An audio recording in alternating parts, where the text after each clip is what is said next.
Halina't pakinggan ninyo ako! Naglunsad ang mga kwento ng Pasko webisodes ang ABS-CBN kung saan nagbigay saya ang mga kapamilya stars sa ilan nating mga kababayan. Ang mga eksena ng 7 buhay sa mga kwento ni Mark Logan.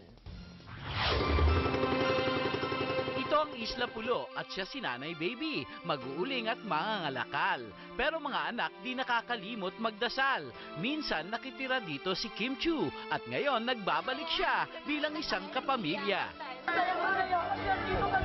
Ito, makakita ka naman ng pogi. Naniniwala si Judy Ann na ang diwa ng Kapaskuhan ang siyang hihilom sa sugat na likha ng karahasan sa mga kababaihan. Sina Tatay Fermin at Nanay Deli, 50 years ng kasal, pero wala pa daw wedding proposal. Kung hindi naman strict ang parents nyo, by all means, Sam, ipakasal mo na yan. Si Kuya Cyril, habal-habal driver. 7 ang anak kasi nga masipag. Akala niya Amerikano si Enrique Hill. Patay daw. Jack nosebleed ito. Pero di nga ba foreigner naman talaga si Santa? At yes, Cebu, totoong may Santa.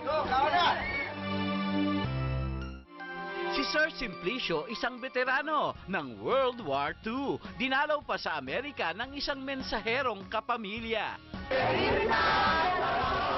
Surprise talaga. Si Ate Gemma, OFW, malayo sa 2 anak, na-diagnose na may cancer 7 months ago. Pero tibay ng loob ang puhunan para patuloy na lumaban.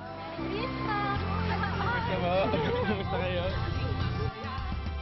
Meet Manong Guard o si Manong Gualberto. O di ba katunog? May karamdaman si Manong Guard. Hiling niya ngayong Pasko makabalik sa trabaho. At eto na, may naghatid pa ng sombrero.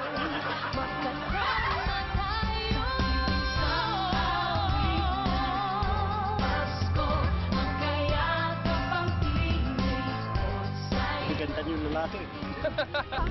Merry Christmas, Ate Gemma. Mark Logan. Ay, kaso.